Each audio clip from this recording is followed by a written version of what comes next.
मनुष्य पुत्रंकर दिन गुड़िक मध्यरु गोटे दिन देखा बांछा कर किंतु देखिबो ना कौन से दिन यीशु ख्रीष्ट जगत में थिला बेले जानिले शिष्य मान सहित सीधा कहते हे भाई माने हे शिष्य माने ए भातृवृंद आपण माने शुणु ध्यान सहित शुणु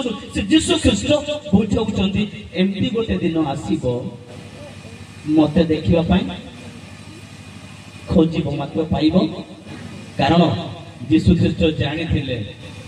जे परमेश्वर पिता ईश्वर ताकू जगत को कौन पाई पठेइचंती कौन पाई पठेइचंती से जानी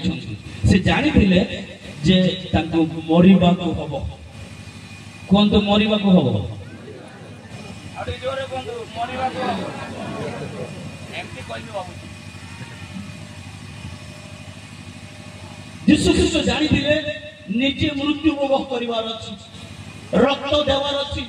आघात प्राप्त हेबार अछि माड बाजिबो यीशु को चापुक कोरोना प्रहार हेबो तांकर वस्त्र कड़ा दिबो एवं समस्त छेप पकेइबे छी छी धुकार करिवे पाप करि नथिले मध्य हे पापी मनुष्य बोली क्रूस थाउची से जो माने अभिशप्त से अभिशप्त खुंटरे झुला दिबो यीशु ख्रीष्ट जानि मृत्यु भोग करिवे समाधि प्राप्त हेबे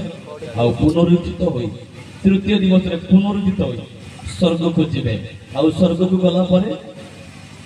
आ देखा जिवे नै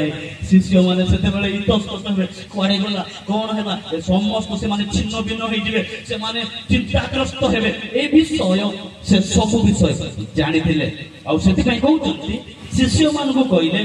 एपरी समय आसीबो जेतेबेले तुमे माने मनुष्य पुत्रंकर दिन गुड़िक मध्यरु गोटे दिन देखिबा को बांछा करिवो किंतु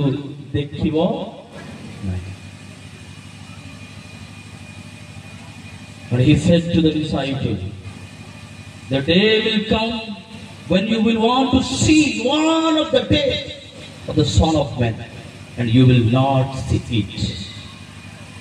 अपन माता देखि परिबे नाही ए विषय शिष्य मान को कहले तापरे आ गोटे विषय कहउछन्ति जुगांतर कथा यीशु ख्रीष्ट ध्यान से सुनंतु अस्थिर मनरे जदि सुनिबे बुझी पारिबे नै मो कोन कहबा पई चाहूची बुझी पारिबे अटेंशन दियंतु 23 पद लुकलिखित समाचार 17 पर्वतार 23 पद रे लिखा जाय देखो सेठारे